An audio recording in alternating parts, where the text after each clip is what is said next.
हो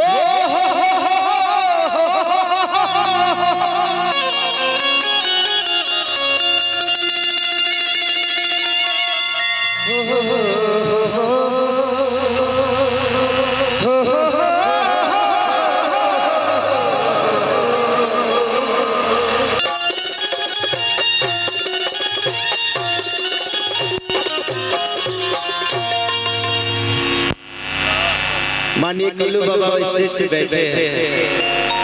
आज इनके सामने गाने का मौका मिल रहा है मुझे। ये मेरा सौभाग्य है कि जिनके गाने सुन के मैं कभी सुना करता था, उसके बाद गाने का स्टार्ट किया। आप इतने महान हैं कि शायद आपको पता नहीं, कितने सारे लोगों को घर बैठा दिया आपको पता नहीं। मैं नहीं आया होता तो सब लोग घर में बैठे रहे। आपकी क्वालिटी आप जब जबते थे ना, जिस आदमी का नाम कल्लू है, अरविंद अकेला कल्लू, मैं इनको बाबा बोलता हूँ। जो सच्चाई है इंसान को बोलना चाहिए।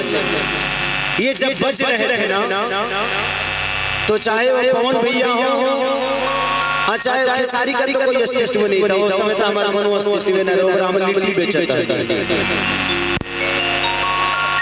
मैंने देखा है कि ये जब बज रहे थे तब कोई जितने भी आर्टिस्ट सब घर पे बैठे। इस आदमी का कांडो मैंने देखा है, इसलिए आपको प्यार करता हूं। I love you.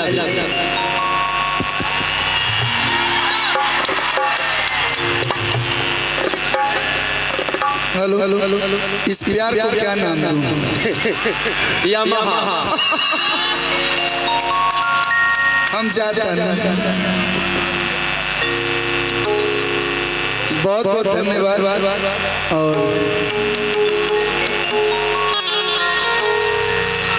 और हम सबके पापा आ गए इधर देखिए, हम सबके बाप हमारे राजा जी, जो कि हम लोगों के बड़े संस्कारी। चाचा जी, आपको दिल से एक बार और प्रणाम कि आपने अपने बच्चों के अंदर संस्कार इतना दिया है कि भोजपुरी इंडस्ट्री में मैं बहुत प्यार करता हूँ। ये आर्टिस्ट कितने अच्छे, उससे मुझे लेना देना नहीं, क्योंकि मार्केट में है तो मेरे दुश्मन है। मार्केट में मैं भी हूँ, तो मैं कभी नहीं चाहूंगा कि अंकुश राजा बजे, चाहे कल्लू जी बजे, चाहे टुनटुन बजे, चाहे रंजीत सिंह बजे, या हमारा भाई है मोनू अलबेला बजे। मार्केट की बात अलग विषय हो, बट आप इसलिए उन दोनों के संस्कार से मुझे बहुत लगाव। एक मैं चाहूंगा कि अंकुश राजा के लिए जोरदार ताली बजाएं प्लीज, इन दोनों भाइयों के संस्कार के लिए कि इन्होंने इंसान की देखिए पहचान ठीक है होती है, गायकी से होती है, पर्सनालिटी से होती है, लेकिन मैं पर्सनली इन दोनों भाइयों को मैं संस्कार के नाम से जानता हूं। और मैं जिससे भी मिलता हूं बोलता हूं कि संस्कार के मामले में आप लोग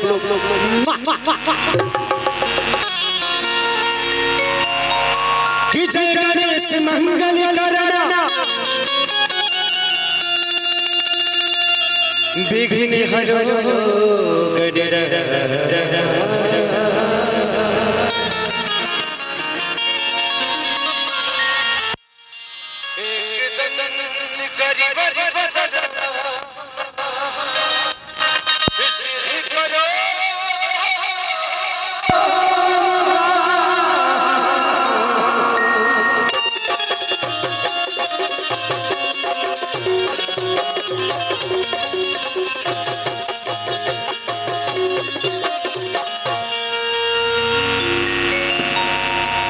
की बात तो हाथ करे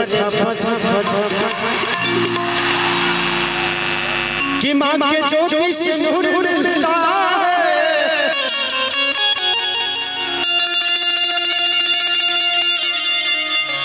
सब के दिल हो सुरूर मिलता है।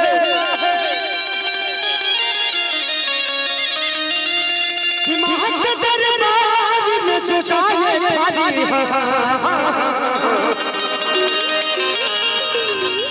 उसे कुछ न कुछ जरूर मिलता है।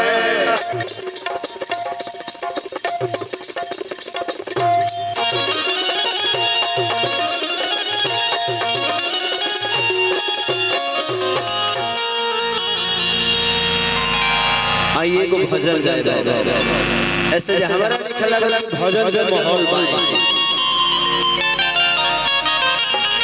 22 तारीख के राम जी ओकरा बाद राम के चर्चे बंद हो गए। खाली 22 तारीख तक ले आई रहल फिर निकल गई। अब पता ना का कहल जाए बट कोई बात नहीं। हमारे मन में भगवान है, हमारे मन में राम है, हम उन्हें आजीवन पूछते हैं। भगवान अयोध्या में 22 को ही नहीं, मुझे लगता है कि धरती जब से उत्पन्न हुई है तब से हमारे दिल और हमारे दिमाग में भगवान बसे हुए हैं।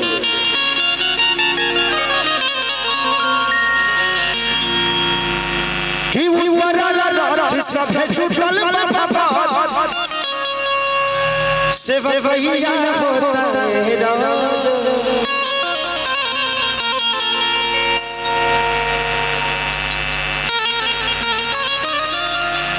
बैठा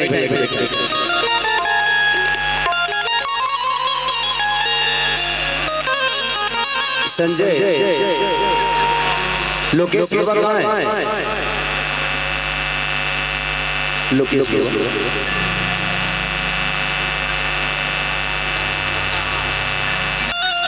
बाबा को बुला लो और भैया को बुला लो।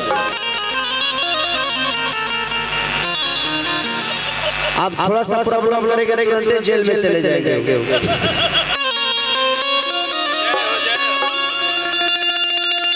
चलिए बहुत अच्छा लगा आज कि आज इतना सारा कलाकार और सब लोग अपना बहन के शादी में ही आए।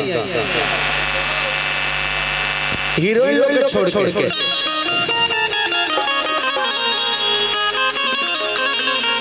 सोना जी के छोड़ के, निशा जी के छोड़ के, सपना जी के छोड़ के बाकी सारा लोग अपना बहन के शादी में।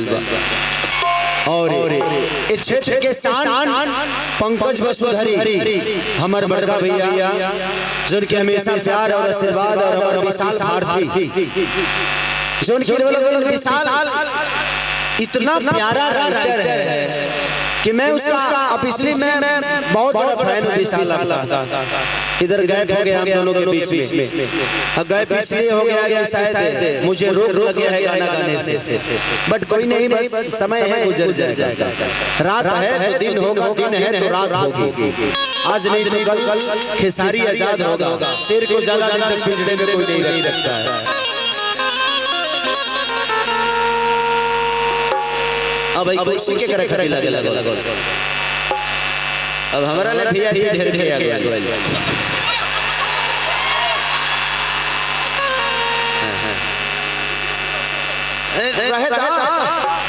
रहे वीआईपी की कमी नहीं है।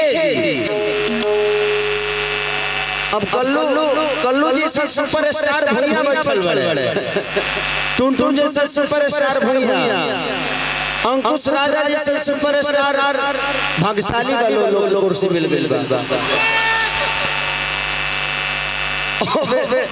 एगो हमनी के गार्जियन विकास भैया बड़े, ये हमनी के नाम मनोज तिवारी तक लेके छान मार ले बड़े। ऊ आदमी भैया बैठल बड़े। एगो देखिए ये लड़का कोई नहीं बचा इससे। हम खुद डरे हुए रहते हैं कि कब मेरे चीजों पे थापा मार दे। ये लड़का इतना सोलिए साथ में बैठा हुआ है। दिखाओ तेरी, देखा भिखारी बाबू रे, देखा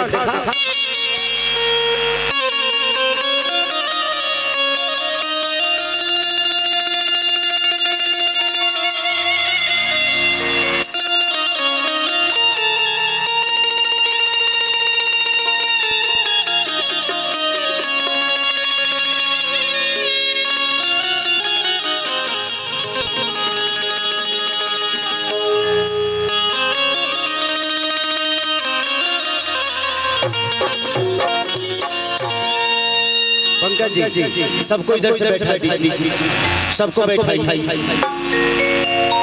इधर सारे लोग खड़े हैं, उनको बुरा कहीं ना कहीं उनको प्रॉब्लम हो रही है। सबको बैठाइए, नहीं तो उतार दीजिए, या तो बैठा दीजिए उधर, नहीं तो उतार दीजिए। और सबसे पहले साउंड के पास से सबको बैठाइए। और साउंड